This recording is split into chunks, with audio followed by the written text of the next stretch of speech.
बिहार के एक छोटे से गांव बकरीपुर में हरिदास नाम का एक बुजुर्ग आदमी रहता था। उसकी एक छोटी सी किराने की दुकान थी। वही पुराना तौल, लकड़ी की अलमारी और ऊपर लटकी हुई पीली बल्ब की टिमटिमाती रोशनी। हरिदास अपनी दुकान पर हर दिन सुबह 7 बजे आता, झाड़ू लगाता और भगवान की मूर्ति के आगे अगरबत्ती जलाता था। लोग उसे हरिदास काका कहकर बुलाते थे, क्योंकि वो ईमानदार और भरोसेमंद आदमी के नाम से मशहूर था। पर वक्त बदला। अब गांव में एक नई चमचमाती दुकान खुली, गुप्ता जनरल स्टोर, जो गांव के अमीर आदमी राजू गुप्ता की थी। बड़ी दुकान, नया तौल, डिस्काउंट और एसी तक लगा था। धीरे धीरे सब लोग उधर जाने लगे और हरिदास की दुकान सुनसान हो गई। राजू गुप्ता जवान, चालाक और थोड़े लालची स्वभाव का था। वो हर चीज में मुनाफा देखता था, चाहे रिश्ते हों या सौदे। एक दिन उसके नौकर ने कहा, सेठ जी, अगर वजन में थोड़ा सा फर्क रख देंगे तो रोज थोड़ा ज्यादा मुनाफा हो जाएगा। राजू ने मुस्कुराते हुए कहा, थोड़ा झोल किसी को दिखता नहीं, पर महीने के अंत में हजारों का फर्क पड़ जाता है। बस फिर क्या था। धीरे धीरे उसके 1 किलो के वजन में 950 ग्राम का खेल शुरू हो गया। गांव वालों को कुछ पता नहीं चला, क्योंकि वो दुकान की चमक और ऑफर देखकर खुश थे। उधर हरिदास की हालत बिगड़ती जा रही थी। बिक्री घट गई, पुराना माल पड़ा था और ऊपर से बेटे ने भी नौकरी के लिए शहर जाने की जिद पकड़ ली थी। एक दिन उसने भगवान के आगे हाथ जोड़कर कहा, हे प्रभु, अगर मैंने कभी किसी को धोखा दिया हो तो मुझे सजा देना, पर मेरे सच पर भरोसा रखने वालों को निराश मत करना।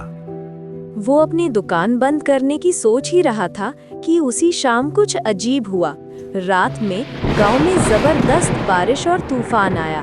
बिजली चली गई, कई घरों के छप्पर उड़ गए। सुबह जब सब लोग जागे तो देखा गुप्ता जनरल स्टोर पूरी तरह लुट चुका था। कैश गायब, माल बिखरा पड़ा था।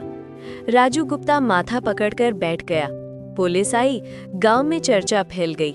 हरिदास भी वहीं पहुंचा और उसने सिर्फ इतना कहा, राजू बेटा, नुकसान किसी के साथ भी हो सकता है, लेकिन अगर मन साफ हो तो ईश्वर साथ देता है।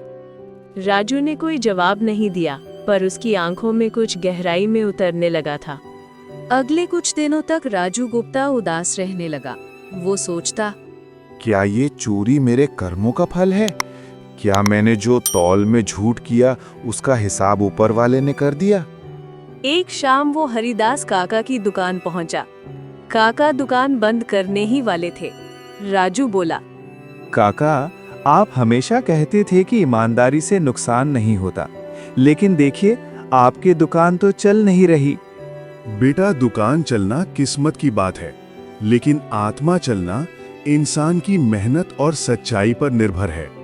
राजू चुप हो गया। उसके मन में कुछ पिघलने लगा। एक हफ्ते बाद गांव में एक बड़ा कार्यक्रम था, ग्राम मेले का आयोजन।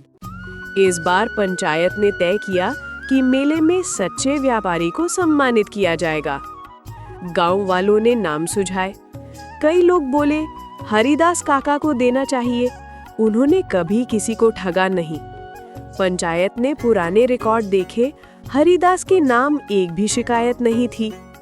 दूर दूर से भी उनकी तारीफ सुनने को मिली। मेले में हरिदास काका को सम्मानित किया गया, गांव का सबसे सच्चा व्यापारी के रूप में। राजू गुप्ता वहीं भीड़ में खड़ा सब सुन रहा था।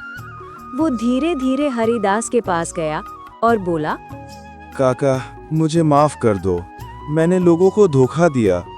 मैं अपनी दुकान बंद कर दूंगा, लेकिन अब से सच्चाई से ही व्यापार करूंगा। हरिदास मुस्कुराया और बोला, बंद मत करो बेटा, बदल दो, क्योंकि दुकान बंद होने से नहीं, झूठ चलने से समाज गिरता है। कुछ महीने बाद गांव में फिर से हलचल मची।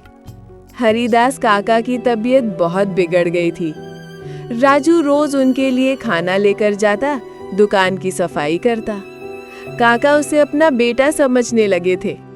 एक दिन हरिदास ने अपने बिस्तर से उठकर कहा, राजू, मेरी पुरानी दुकान अब तेरे भरोसे है। इसमें तौल झूठा नहीं होना चाहिए, बस यही मेरी वसीयत है। राजू की आंखें भर आईं। कुछ ही दिनों में हरिदास काका चल बसे, लेकिन उस दिन के बाद गुप्ता जनरल स्टोर का बोर्ड हट गया और उसकी जगह नया बोर्ड लगा, हरिदास एंड सन्स, सच्चाई ही व्यापार। कहानी का संदेश: सच्चाई की चाल धीमी होती है पर मंजिल तक वही पहुंचती है। लालच से कुछ पल का फायदा हो सकता है, पर ईमानदारी से जिंदगी भर का भरोसा मिलता है। आप भी भरोसेमंद हैं तो चैनल को सब्सक्राइब करें और भरोसा दिखाएं।